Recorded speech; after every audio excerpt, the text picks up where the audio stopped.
এখনো কিন্তু ফজলুর রহমান জীবিত আছে, এখনো কিন্তু মুক্তিযোদ্ধারা জীবিত আছে।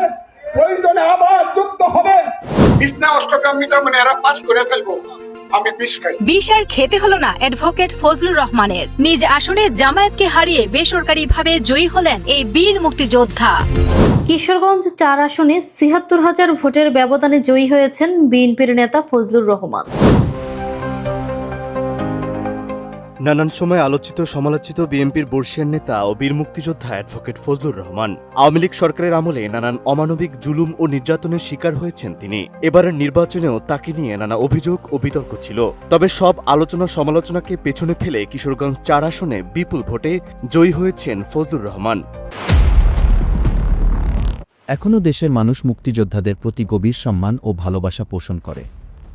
তারই একটি বড় উদাহরণ বিএনপি নেতা ও বীর মুক্তিযোদ্ধা ফজলুর রহমান। কিশোরগঞ্জের তার নির্বাচনী আসন থেকে বিপুল ভোটে জয়লাভ করার পর তিনি তাৎক্ষণিক প্রতিক্রিয়ায় একটি কঠোর বার্তা দিয়েছেন। বক্তব্যে তিনি জামায়াতকে রাজাকার বলে উল্লেখ করে তীব্র সমালোচনা করেন।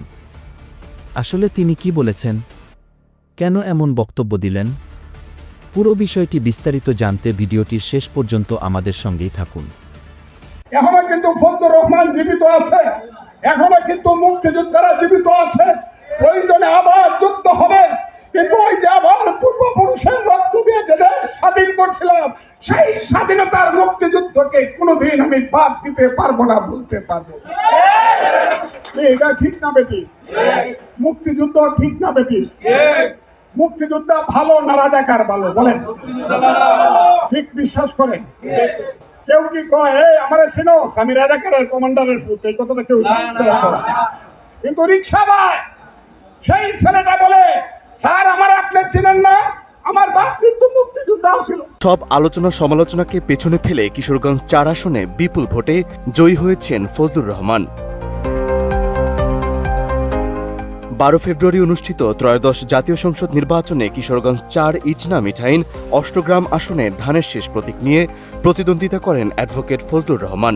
ভোটগ্রহণ শেষে বেসরকারি ফলাফল অনুযায়ী তিনি তার নিকটতম প্রতিদ্বন্দ্বীকে বড় ব্যবধানে পরাজিত করেছেন। এই আসনে তার জয়কে স্থানীয় রাজনীতিতে একটি গুরুত্বপূর্ণ মোড় হিসেবে দেখা হচ্ছে।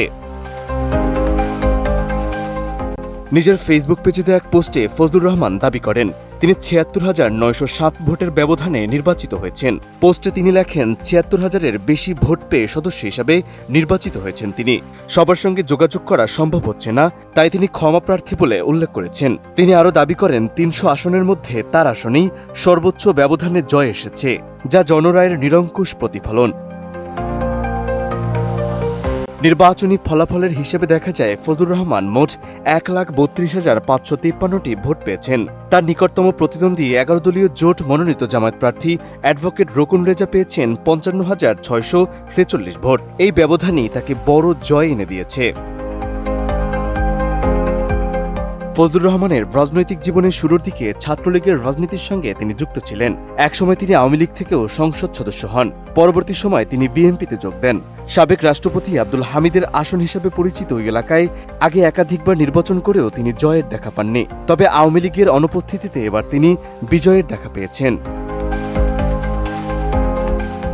নির্বাচনী প্রচারণার শেষের দিকে ভোটারদের উদ্দেশ্যে তিনি বলেছিলেন, বয়সের কারণে হয়তো এটাই তার জীবনের শেষ নির্বাচন। সেই বক্তব্যের পরই এই বিপুল জয়কে অনেকেই দীর্ঘ রাজনৈতিক পথ চলার এক ধরনের সমাপ্তির অধ্যায় হিসেবে দেখছেন। ফজলুর রহমান বীর মুক্তিযোদ্ধা, তিনি কিশোরগঞ্জ ৪ আসন থেকে বিজয় লাভ করেছেন এবং বিপুল ব্যবধানে তিনি বিজয়ী হয়েছেন। একাধিক ফেসবুক পোস্টে তিনি সেটা নিজে নিশ্চিত করেছেন এবং বাংলাদেশের গণমাধ্যম কালের কণ্ঠ সেটা নিশ্চিত করছে। চলুন একটু জেনে দেখি, এই বীর মুক্তিযোদ্ধার সংসদে যাওয়া যখন কনফার্ম হলো যে ফজলুর রহমান তিনি ঘোষণা দিয়েছিলেন এবারের নির্বাচনটাই তার জীবনের শেষ নির্বাচন। জীবনের শেষ নির্বাচনে তিনি সংসদে যেতে পারছেন এবং একজন মুক্তিযোদ্ধার সংসদে যাওয়াটা যে কতটা গুরুত্বপূর্ণ সেই উপলব্ধিটা যারা করতে পারছেন তারাই ফজলুর রহমানকে অভিনন্দন জানাচ্ছেন। আমরাও আমাদের পক্ষ থেকে অভিনন্দন জানিয়েই চলুন একটু জানার চেষ্টা করি এই ভিডিওতে যে তিনি কত ভোট পেলেন, কত ভোটে জিতলেন এবং তিনি কি বলছেন। এই দর্শক, বলছিলাম বিএনপির প্রার্থী কিশোরগঞ্জ 4 আসনে বীর মুক্তিযোদ্ধা ফজলুর রহমান তিনি জয়লাভ করেছেন। এছাড়া বিভিন্ন দিক থেকে বিভিন্ন খবর আসছে। গণ অধিকার পরিষদের সভাপতি নুরুল হক নূর তার জয়ের ব্যাপারে সন্দেহ থাকলেও শেষ পর্যন্ত তিনি বিজয়ী হয়েছেন। ওদিকে বিএনপির সাবেক আলোচিত নেত্রী রুমিন ফারহানা তিনি বিজয়ের পথে।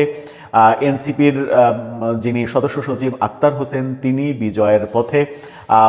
আলোচিত প্রার্থী তাসনিম জারা যিনি এনসিপি থেকে পদত্যাগ করেছিলেন তিনি নিশ্চিতই পরাজয়ের পথে।